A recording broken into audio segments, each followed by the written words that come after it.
Oh, and we're here. Hello, everybody. My name is Ethan Shapiro. I am the climate change realtor, the only real estate broker in America who donates 50% of his net commissions to 501c3 nonprofit organizations dedicated to fighting climate change, while simultaneously utilizing the remaining 50% of the money pretty much to do the same thing. Employ people, continue propagating the mission of creating a business-oriented solution to the most pressing challenges of our time. And here's the thing. It is November 15th in Boulder, Colorado, and I'm out here across the street from my apartment, sitting in 73-degree and sunny weather. Birds seem to be enjoying it. I'm certainly enjoying it, but I can't help but feel like maybe it's not normally 73 degrees in November, but whatever. Anyway, so yeah, I used to do these weekly vlogs every single Saturday where I'd come on and talk about a different topic each week. The whole first year of me building Climate Change Realty is available. I think there's like 60 episodes of me doing that every week. It wasn't technically the first year. It was like the middle of my first year to the middle of my second year, which kind of just ended. But I wanted to hop on here real quick to talk about a really useful exercise that I just finished or started, which I'll kind of get into, which is if you guys have followed me a little bit, you know I'm really obsessed with essentially excluding Kanye West, essentially three entrepreneurs, Simon Sinek, Ray Dalio, and Gary Keller, because obviously I'm a real estate agent and he's like the greatest realtor who's ever lived. And they've all taught me amazing different things about how to be successful in business. So what I'm doing is I'm going back through work principles right now while I'm working on building out and hiring my first employees for my new real estate brokerage, which will be independently owned by me in about 10 days. Because you have to do 2 years under a managing broker in the state of Colorado before you can run your own real estate brokerage. So 2 years will be in 10 days, and that day I'm gonna switch to independent broker. But point being, in work principles, I think it's point 3.2 or 3.3, which talks about acknowledging your weaknesses and staring at them and using that information to mitigate yourself from making the same mistakes over and over again. So I thought it would be fun to come on here and talk about, I just did this exercise where I wrote down all the mistakes that I could think of that I've made in the last year or the last couple years or whatever, and drew the conclusion of what my three biggest weaknesses are. And no, it's not stuttering or being distracted while I'm on camera. It's something a little deeper, and I think people could probably get some value from this. I think it's really beneficial to understand where you're weak and where you make mistakes in order to mitigate those mistakes and become more successful in the future. So it's only been 3 minutes, so I can get into this without going too long.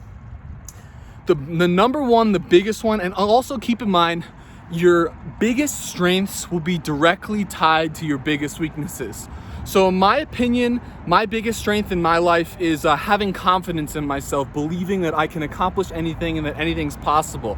Now with that comes two huge weaknesses that I have, two of my biggest weaknesses, which I've talked about on past vlogs. Number one, let me fix this a little bit. Number one is arrogance. And that was like a huge theme of one of my other vlogs, is thinking I'm better than I actually am. Like the best example is just the one I used on the other vlog, is the idea that I was gonna get my real estate license, and in the first 2 years I was gonna sell $50 million in real estate and donate $600,000.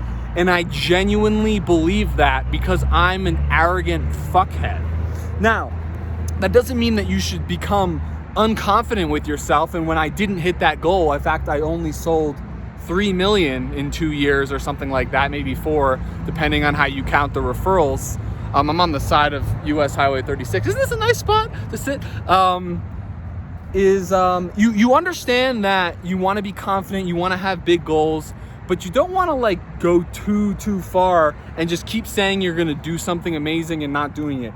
So me honing in my arrogance and understanding that yes, I'm capable of many amazing things, but I'm not like a god. Like, I'm not capable of unlimited amazing things. The key for me is the time frame. I do truly believe that you who's listening to this, or me myself, can truly accomplish anything, but you might not do it in the time that you think you're gonna do it in. So that's the biggest example for me for arrogance. The second one is being Panglosian, which was like a reference to a French book. It's a very similar thing.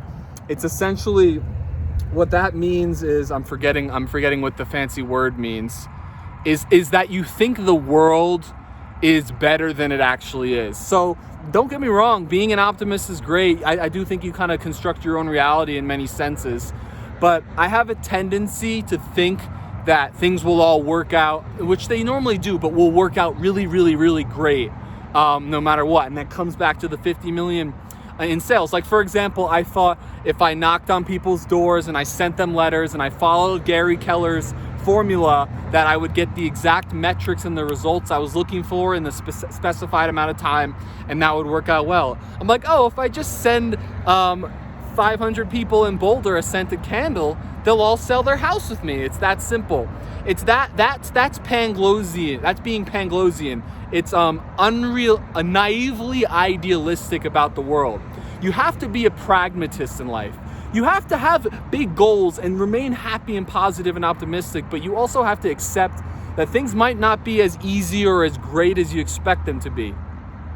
At least maybe you don't need to learn that.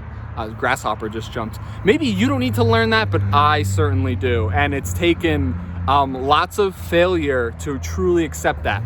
So those are my two biggest weaknesses, and that's what I'm going to be focusing on mitigating. And the key in life, and the coolest thing that Ray teaches you, is that you can mitigate your weaknesses by finding someone whose strengths complement them. So maybe I need someone who's going to be critical of me and be more skeptical of how well our plans are going to work out, and that will be very, very helpful to me.